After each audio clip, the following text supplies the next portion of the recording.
সংস্কার আর বিপ্লব এই দুটো জিনিসের বাস্তবতা বুঝলেই তারপর আমরা পরিবর্তন আশা করব। কম্প্রোমাইজ পজিশনে গিয়ে পলিটিক্স করতে শেখ হাসিনার আমলে কিন্তু সেটুকু ওনাদেরকে স্কোর দেওয়া হয় না। মিলন ভাইও একটা উদ্যোগ নেওয়ার চেষ্টা করেছিলেন, অতটুকু পথও তাদেরকে নেওয়া হয়নি, এগুলো আপনারা সবাই জানেন। তো সুতরাং আমরা একটা বিশেষ প্রেক্ষাপটে ঐক্যবদ্ধ হয়েছিলাম এবং সেই ঐক্যের একদম ভালো ফসলটা আমরা কিন্তু পেয়ে গেছি। সেটা হচ্ছে শেখ হাসিনা এই দেশ থেকে পালিয়ে গেছেন, আওয়ামী ফ্যাসিবাদ এখান থেকে নির্মূল হয়েছে। এটা এত বড় প্রাপ্তি যেটা আমি তখনই কল্পনা করতে পারবো যখন ভাবতে পারবো যে আজকে যদি শেখ হাসিনা উৎখাত না হতেন তাহলে আসাদুজ্জামান রিপন আজকে কোথায় থাকতেন, আমরা কোথায় থাকতাম। এটা যদি ভাবেন, ব্যক্তিগতভাবে আমি মনে করি আমি যখন 26 তারিখে গ্রেফতার হয়েছি তখন আমি মনে মনে চিন্তা করেছি 6 মাস আগে তো আমার মুক্তির কোনো সম্ভাবনা নাই, সুতরাং 6 মাসের একটা প্ল্যান করেছি জেলখানায় 6 মাস কিভাবে থাকবো। এবং প্রথম যখন গ্রেফতার হয়েছি তখন খুব বেশি চাওয়া ছিল না, তখন চাওয়া ছিল যে আমার পরিবার কি জানতে পারবে আমি কোথায় আছি, তখন এতটুকুই চাওয়া ছিল, বেশি কিছু না। প্রথম চাওয়াটা ছিল যে আমার বাসায় যাতে একটু খবরটা পায়, আমার বাচ্চারা আমার স্ত্রী যাতে খবরটা পায় যে আমি বেঁচে আছি। সেকেন্ড স্টেজে ছিল যে আমাকে যখন একটা একক ঘরে রাখা হয়েছিল তখন আমি চেয়েছিলাম যে আমাকে এই ধরনের বিচ্ছিন্ন একটা সেলে না রেখে আমাকে যদি একটা মানুষের সাথে রাখা হতো। দেখেন আমাদের প্রত্যাশাটা আস্তে আস্তে আস্তে আস্তে বেড়েছে। আমার খুব মনে পড়ে শেখ হাসিনার পতনের দিন সকালবেলা জেলখানায় যারা ছাত্র ছিল তারা আমার সাথে দেখা করতে এসেছে, তারা অনেকে এসেছে দেখার জন্য। তো তারা বলছিল যে ভাইয়া শেখ হাসিনার পতন হোক, আমরা 6 মাস না 1 বছর জেলে থাকবো তাও আপত্তি নাই। আমার এই কচি কচি ছেলেদের প্রত্যাশা দেখে খুব আবেগ ঘন হয়েছিল। কিন্তু সেই ছেলেগুলো যখন শেখ হাসিনার পতন হয়েছে পরের দিন এসে বলছে ভাইয়া জেলখানা ভেঙে দেন, আমরা বেরো যাবো, আমরা আর এখানে থাকতে চাই না, আমরা আর থাকতে পারছি না।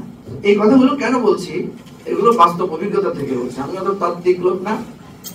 যেমন আমার অত্যন্ত শ্রদ্ধেয় বড় ভাই আবুল কাশেম হায়দার ভাই রাজনীতিবিদদের কথা বলেছেন যে রাজনীতিবিদদের সংস্কার দরকার। ক্লাসের ফার্স্ট বয়কে জিজ্ঞেস করেন সে কি হতে চায়, সে বলবে আমি ডাক্তার হতে চাই। সেকেন্ড বয়কে জিজ্ঞেস করেন সে বলবে ইঞ্জিনিয়ার হতে চায়। থার্ড বয়কে জিজ্ঞেস করেন সে হয়তো আবু আলম শহীদ খানের মতো সচিব হতে চায় বা আমাদের আসাদ ভাইয়ের মতো ট্যাক্স কমিশনার হতে চায়। ব্যাক বেঞ্চার যার কোনো পথ নাই তাকে যদি আপনি রাজনীতি করতে ছেড়ে দেন আর বলেন যে রাজনীতিবিদরা কেন ভালো হয় না, আমি তো সামনাসামনি বলছি আবুল কাশেম হায়দারকে আমি বহুবার রাজনৈতিক অনুষ্ঠানে দাওয়াত দিয়েছি, উনি বলেছে আমি আর রাজনীতি করবো না। আপনি রাজনীতি করবেন না, আপনারা সবাই ডাক্তার ইঞ্জিনিয়ার হবেন আর রাজনীতিবিদদেরকে বলেন রাজনীতি কেন ভালো হয় না।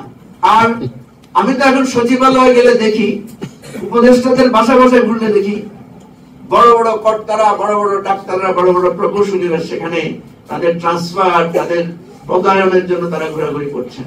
সুতরাং সংস্কার আর বিপ্লব এই দুটো জিনিসের বাস্তবতা বুঝলেই তারপর আমরা পরিবর্তন আশা করবো। নাহলে ইয়াহিয়া খানের জায়গায় বা আইয়ুব খানের জায়গায় শেখ মুজিব বসে যাবে, তেমন কোনো পরিবর্তন পাবেন না। এরশাদের জায়গায় শেখ হাসিনা বসে যাবে এবং এরশাদ আরো 10টা এরশাদ টু দি পাওয়ার 10 কত বড় ফেসিবাদী হতে পারে সেটাই আপনি দেখবেন।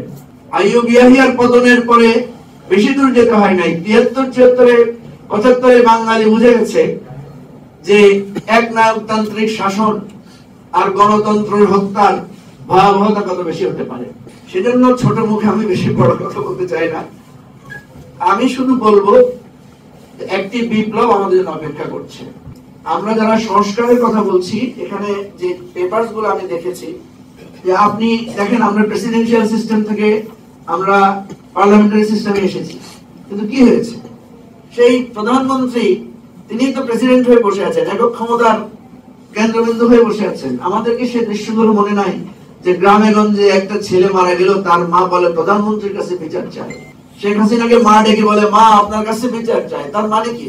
তার মানে হচ্ছে থানা, পুলিশ, জজ কিছুই নাই, একটাই আছে শেখ হাসিনা। এবং শেখ হাসিনাস ম্যান নাকি এটা ছিল না, প্রাইম মিনিস্টার্স ম্যান। আমাদের সমাজে তো এটাই চালু হয়েছে যে প্রাইম মিনিস্টার্স ম্যান। সো আমি বলতে চাই যে আমরা একটা বড় অর্জন করে ফেলেছি, শেখ হাসিনা থেকে মুক্ত হয়েছি। সিরিয়াবাসী যেরকম মনে করেছিল বাশার আল আসাদ থেকে তারা কখনো মুক্তি পাবে কিনা, ঠিক একইভাবে তারা আজকে মুক্তি পেয়েছে। কিন্তু আমিও দেখলাম যে সেখানে ইন্টারিম গভর্নমেন্টের প্রধান হয়েছে কিন্তু তারই প্রধানমন্ত্রী।